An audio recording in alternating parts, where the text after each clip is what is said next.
Iya kan? Betul? Setuju? 2. Setelah mendapat klien, kesulitannya beda lagi. Sulit menentukan fee kepada klien. Nah, Anda bisa nggak fee? Kesulitan ketiga adalah meminta klien membayar fee. Itu lebih sulit lagi.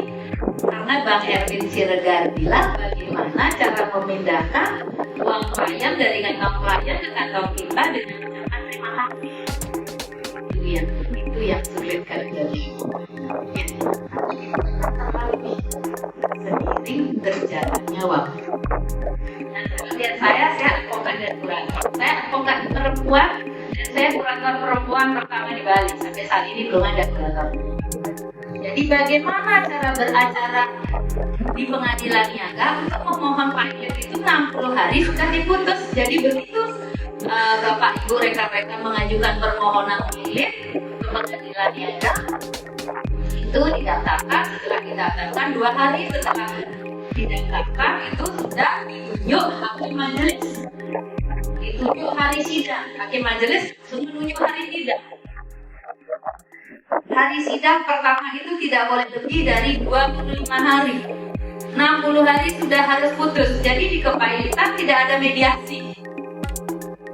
Tidak ada mediasi, tidak ada rapid kreditur yang mempunyai 2 atau lebih kreditur dan tidak membayar lunas sedikitnya 1 utang yang telah jatuh waktu dan bagi dinyatakan pilot dengan putusan pengadilan baik atas permohonan ini maupun atas permohonan 1 atau lebih kreditur.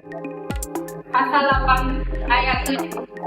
Putusan atas permohonan pernyataan pilot sebagaimana dimaksud pada ayat 6 yang dimohon secara lengkap pertimbangannya. Putusan pilot harus didaftarkan oleh majelis hakim maksimal 60 hari setelah permohonan diterima berdasarkan di pengadilan niaga. Permohonan PKPU itu apabila debitur secara volunteer memohon PKPU, nanti juga 3 hari setelah permohonan didaftarkan wajib dikabulkan PKPU-nya. Apabila PKPU dimohonkan oleh kreditur, itu 20 hari wajib dikabulkan permohonan PKPU. Jadi apabila debitur dimohonkan pilot oleh kreditur, debitur bisa menjawabnya dengan permohonan PKPU. Itu yang sering saya ajarkan kepada mahasiswa UMCC saya untuk membalikkan nasional. Putusan pilot bersifat serta-merta, with or with ora. Artinya putusan yang dapat dijalankan terlebih dahulu meskipun ada upaya hukum. Upaya hukum terhadap putusan pilot itu apa? Upaya hukumnya ada 2. Ada upaya hukum biasa dan upaya hukum luar biasa. Upaya hukum biasa itu tidak ada banding ya, di pengadilan niaga tidak ada banding.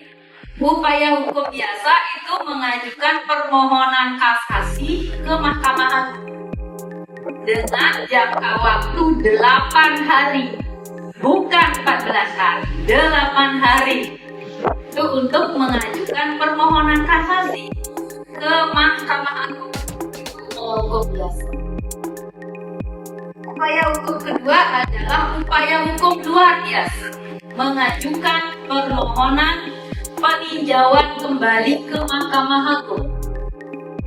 Nah, permohonan PK ini ada 2. Apabila permohonan PK berdasarkan hakim salah menerapkan hukum, kan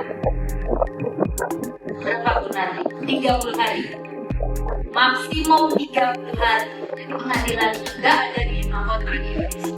1 pengadilan niaga Jakarta Pusat, itu ada wilayah Kota Bandung, itu wilayahnya Jakarta dan Bandung. Setelah itu ada pengadilan niaga Surabaya. Pengadilan niaga Surabaya itu wilayah hukumnya sampai Banten, sampai NTT.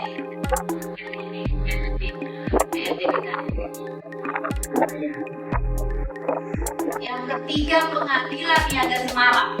Semarang itu Jogja dan Semarang. Terus ada pengadilan niaga Makassar.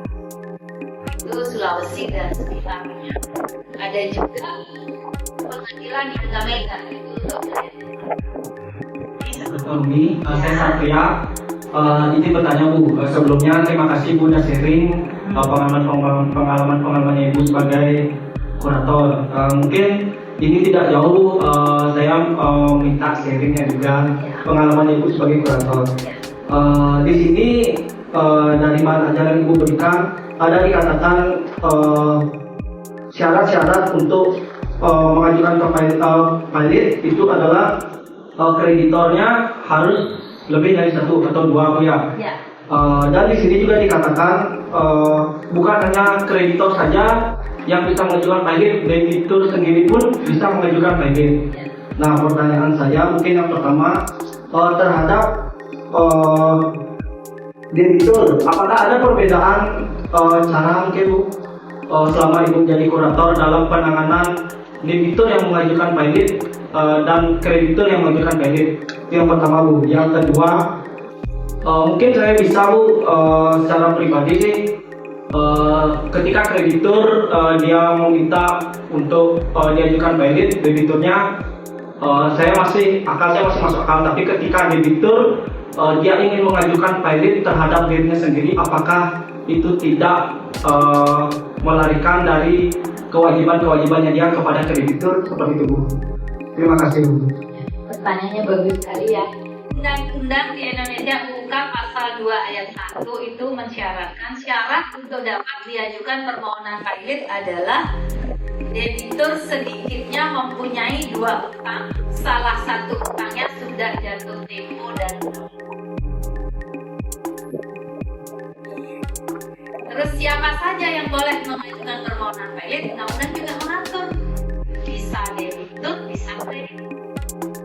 Dapat dapat itu diajukan oleh para kreditur. Nah, apakah ada perbedaan antara debitur dengan kreditur sekarang?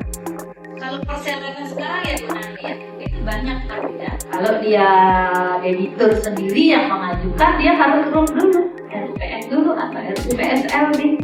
Banyak harus ada audit, harus ada macam-macam sekarang, tidak seperti dulu. Beda. Kalau dia kreditur dia nggak perlu RUPS. Itu bedanya. Tapi itu mahal. Itu ilmu mahal bedanya. Ya, bisa dilanjutkan. Siapa lagi yang mau bertanya? Saya mengenai permohonan yang sudah diajukan oleh debitur maupun kreditur untuk kepailitan, apa mungkin terjadi sebuah perdamaian dalam prosesnya, dan mungkin apa pernah Ibu menangani case seperti itu? Terima kasih. Tidak ada mediasi. Perdamaian itu terjadi apabila sudah diputus pilot.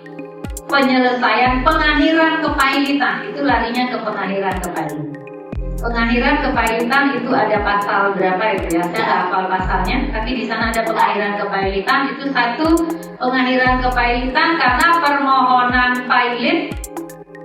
Hati-hati mengajukan permohonan pilot. Apabila mengajukan permohonan pilot dan debiturnya hartanya tidak cukup untuk membayar biaya kepailitan dihentikan. Yang membayarkan dan si kurator adalah pemohon. Pilihannya bisa dicek di Google. Perdamaiannya terjadi setelah sampai yang kira pertanyaan-pertanyaan yang diajukan tadi itu cukup membuat saya terkesima karena ini pemikiran rekan-rekan di sini ini sudah kayak lawyer ya. Nah, pada saat itu ditolak sehingga demi hukum beliau harus dipilotkan. Kalau yang seperti yang dijelaskan oleh Bu Umi itu di undang-undang memang tidak ada perdamaian. Perdamaian itu setelah diputus pilot. Nah, tetapi pengalaman kami di 2014 kalau tidak salah, dan itu saya angkat sebagai tesis saya karena ini jarang sekali terjadi. Di sana ada kepailitan. Nah, pada saat pilot, karena seperti yang disampaikan Bu Umi, tidak semua advokat itu memahami hukum kepailitan. Tidak semua memahami, sehingga pada saat diberikan waktu itu ada yang ngulur-ngulur. Mereka berpikir seperti pengadilan biasa. Sedangkan di pengadilan niaga, sesuai yang disampaikan Bumi itu tidak ada jawab-menjawab, tidak ada perdamaian, tidak ada mediasi. Sehingga kadang lawyer itu berpikirnya tidak mau belajar, intinya seperti itu ya. Ya, seperti itu. Nah, pada saat kami mengendal salah satu perusahaan yang bergerak di bidang penginapan hotel saat itu yang berada di Nusa Dua ya, di Nusa Dua. Di situ perusahaan tersebut mau damai, tetapi karena di undang-undang tidak diatur bahwa adanya perdamaian sebelum putusan pailit atau PKPU, sehingga kami sebagai lawyer, karena kami kebetulan yang dimohon, kami pihak jadi termohon.